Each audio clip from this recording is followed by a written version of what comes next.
All right. Hi there. It's Brian Sebastian, movie reviews and more. Women on TV.tv, iTube 247 out of Franklin, Tennessee. And it's always a fun event when we're talking to this young man. It's one of the things where I grew up listening to his stuff. I had no idea I was going to ever meet this young man.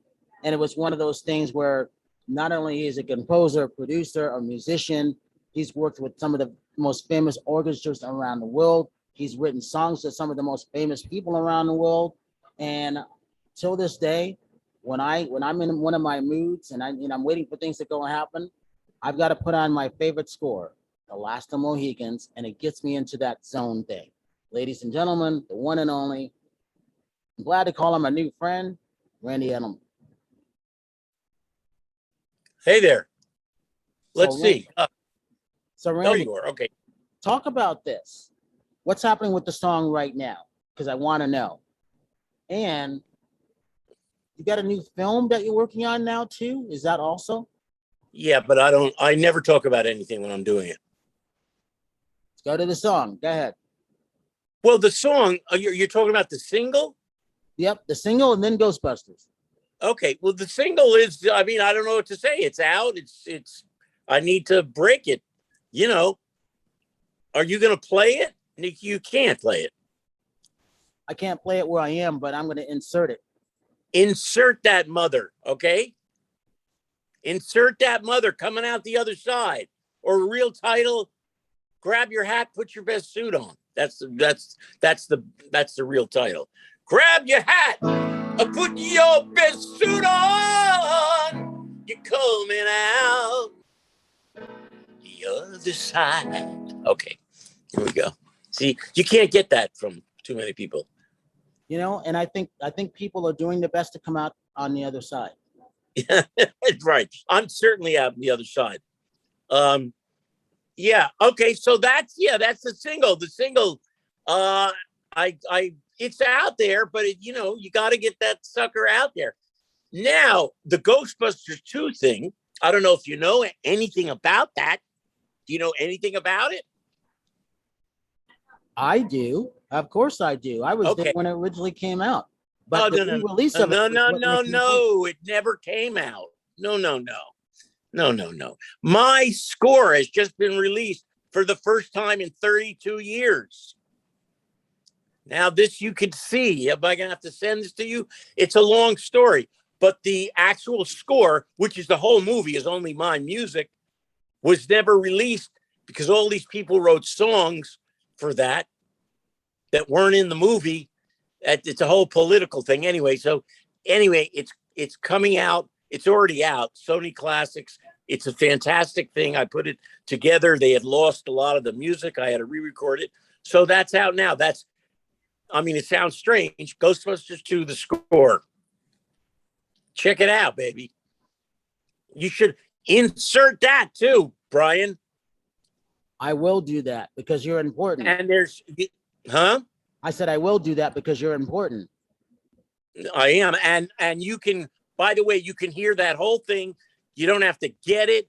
You could just go to, Ghostbusters 2, Sony Classics, YouTube, and all those cuts. People have already downloaded all the cuts. There's really cool stuff on there. Should I point you to one? Exactly. Yes. Okay. I'll point you to one. I'll point you to two. I'll point you to Venkman's 6th Avenue Strut. That's Bill Murray's theme. Bill Murray's theme. Venkman's 6th Avenue Strut. And the other one is A Few Friends Save Manhattan. That's the opening big orchestral cut. The other thing is like a piano thing. Anyway, that's that. It's an incredible thing all these years later to have somebody release this in this form. It's like the vinyl is pink slime. You know what I mean? From the movie. Why do you think it took them so long? What do you think that was about? I know exactly what I can tell you exactly. If you got about a few hours. No, it didn't take them. I didn't tell you the story last time we talked. No, that's right. No, I didn't. Okay. You want the story? Yes, absolutely. Okay. Yeah, this is an exclusive for you. Okay. So here we are. Okay. Biggest comedy of all time, Ghostbusters. Now, when people want to do a sequel, I've been through this many times. You know what happens? What? After a picture's a big hit and they want to do a sequel, guess what? Everybody wants too much money. Okay. Now the people that did the movie, they now want more money. Therefore, most of the sequels don't get made. Okay. Okay. So in the case of Ghostbusters, now I wasn't around because I didn't have anything to do with the first one. So it took about 5 or 6 years. And it was at that time that I had made a contact with Ivan Reitman, who was the director producer. I had done Twins with him and some other things. So he asked me to do the movie. We did the movie. It came out great. The picture, all the same people from the original, same writer, director, actors. But because of the success of that first record, Ghostbusters, the Ray Parker thing, everybody, you can imagine in those 5 or 6 years that this thing was being put together, but they couldn't put it together. 1 million people wrote songs. They didn't just write songs. You name it, and any R&B artist, they didn't just write a song. They made a finished record. So I'd say there were 50 records. Okay. Now the movie gets made. The music is all my music. There's no songs. And then the picture comes out and they release an album because it was a big political thing with all these songs on it that weren't really in the movie.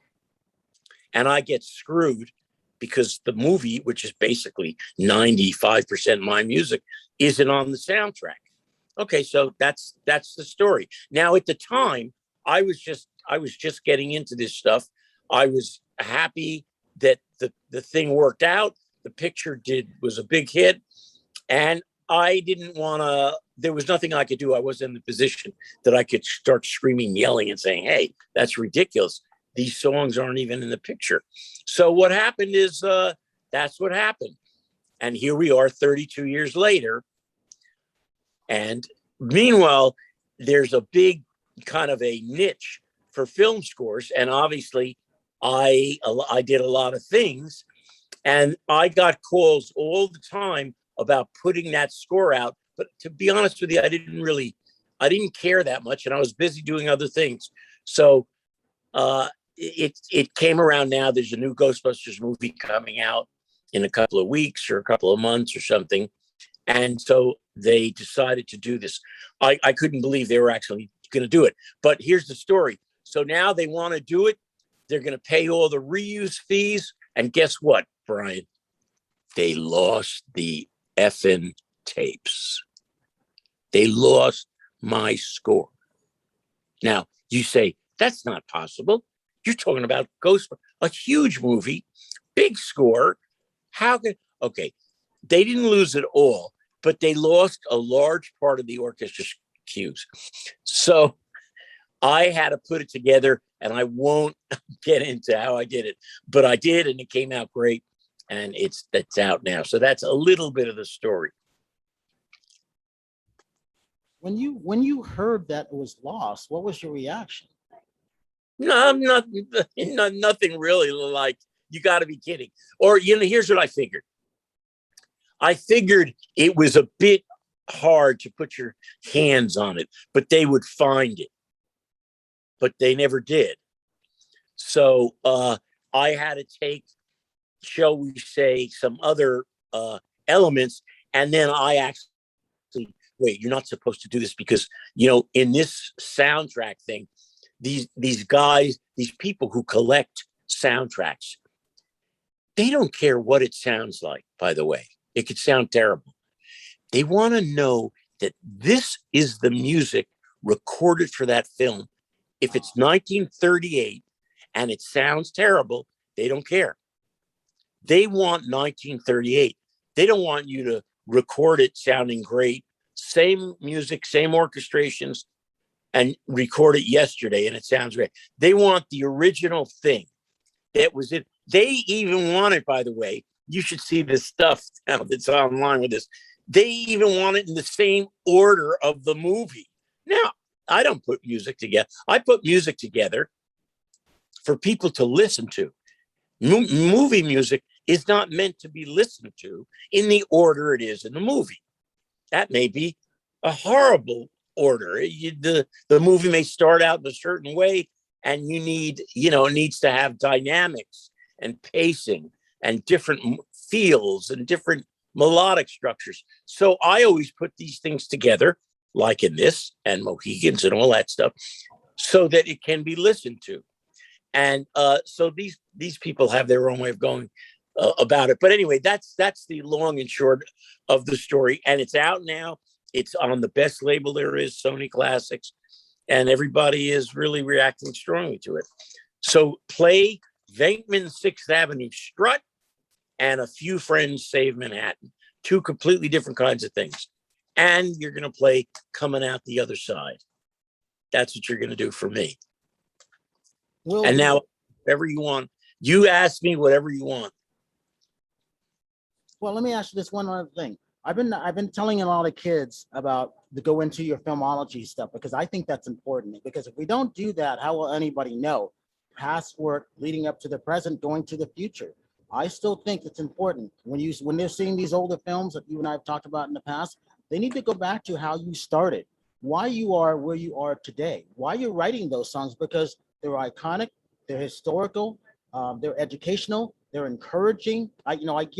When I think of your filmology, your biography, everything, I put you in the 4 E's: entertaining, educational, encouraging, and enlightenment. Because that's what that is. That's the 4 E's. Anything that's good should get something like that. You can also have, exciting. Oh, all right. Yeah, no, I'm flattered by your comments, but they're true. They're true. All those things are involved in my past history, and it's just the way I operate. I mean, I'm still operating the same way now. I mean, I basically invented. I invented my own life, my own career. It's kind of odd, all the different aspects of the musical genres that I've been involved in.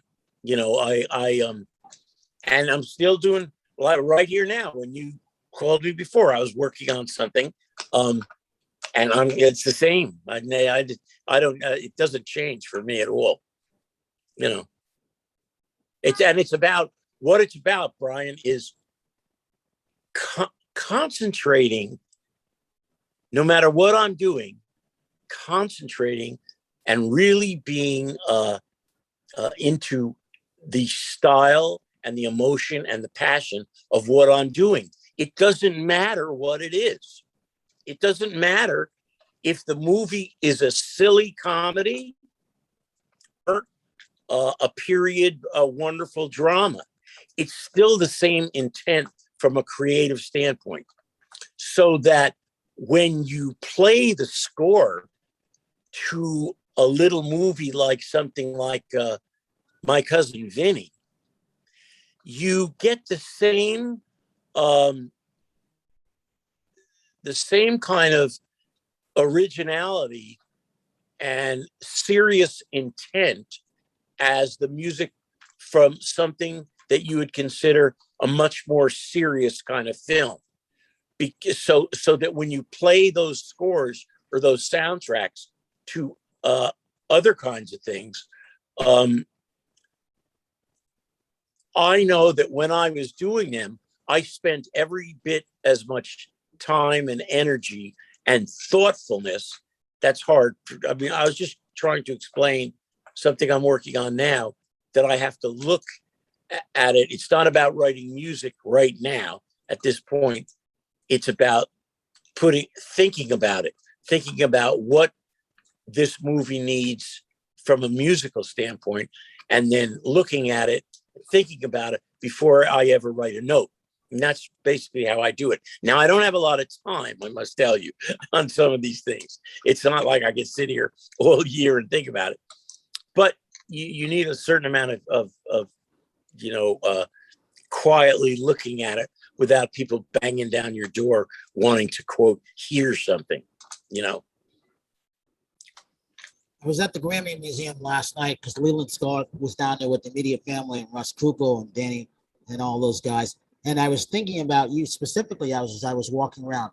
They had Motown down there, I think out of respect for Aretha Franklin, and they had the Jackson 5 suits and James Brown, his thing. And I was like, it's very sad. I get really emotional when I hear like the passing of Charlie Watts or Dustin Hill, from ZZ Top. And again, this is why I like to do the best that I can when it comes to people's filmology or their musicology. We really need to pay homage. We really need to teach the kids these things of what you've done and being iconic. When you look at some of the things that you've done, some of the awards, things like that, do you go back in a little bit in time of how that felt to get that? To be honest with you, Brian, I don't really. That's all wonderful, but that the work isn't about that. It's not. Those are just things that happened as a result of the work. I mean, I'm not saying that just to be, like it's not that I don't care. It's that's extraneous to, at least for me. It's just about sitting here and creating the best thing you can and give passion into. That makes sense. What would you say to these kids now that that are looking up to you, that have not met you yet, but that want to emulate you, that you haven't inspired? What would you say to them? Well, I would say you have to, you as far as music, you have to get your musical chops, your craft together. That's what it's all about. That's the only thing I would say to anybody. You have to become a great musician.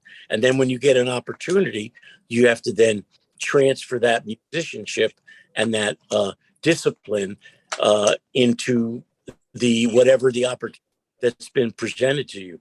But that's the only thing I would say to anybody. I always, it's just, there's no shortcuts. You have to put in the work. And then if you're fortunate enough to be confronted with an opportunity, then you'll be ready for it. Would you ever go back to teaching again? I mean, August, I was thinking I almost wanted to go see Hamilton the other day, and I was thinking of the orchestra, what it must be like now to play during a pandemic, but also being safe around stuff. Would you go back to doing that occasionally if you had the time, just to get chops back, or you've already been there? No. Well, first of all, you say go back to teaching. I never teach. I've never taught in my life. What do you mean teach? Well, I say teach because of all the things that you're doing. When I put a CD in front of somebody or a film in front of something, they're actually learning from that person. That's what I mean by that. Oh, no. I don't know. I mean, music is music. So I'm doing music right now. I'm doing it here. There's no difference in if I'm playing in an orchestra. No, I don't. I kind of, I graduated from being a player to be a creative, I still keep up my musicianship by in the work that I do here and that I'm writing and playing.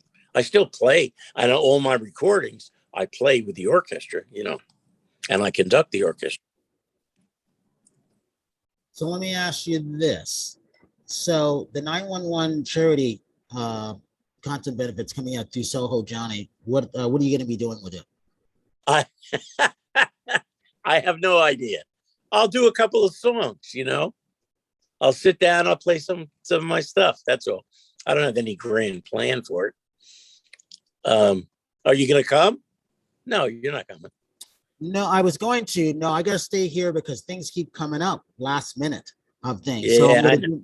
I'm gonna do You're my not. best on my part to promote everything, including you, because like I said, I just really love the stuff that you created. I want more people, more kids to do their homework on what the things that you've created. That's important to me. That's how I know I can get the word out there on regarding you much better. Okay, yeah. Yeah, I mean, it's just like I said, it's all, the work is all the same. I mean, something like the other night, they did Gettysburg, my score to Gettysburg, Yeah, absolutely. they, and it's great. But like I said, doing Gettysburg was so inspiring because I did it for Ted Turner, who's a really one of a kind, fascinating character and a big Civil War, freak. And he, but the when I was listening to it, I was just thinking because I wrote it in kind of a crunch period.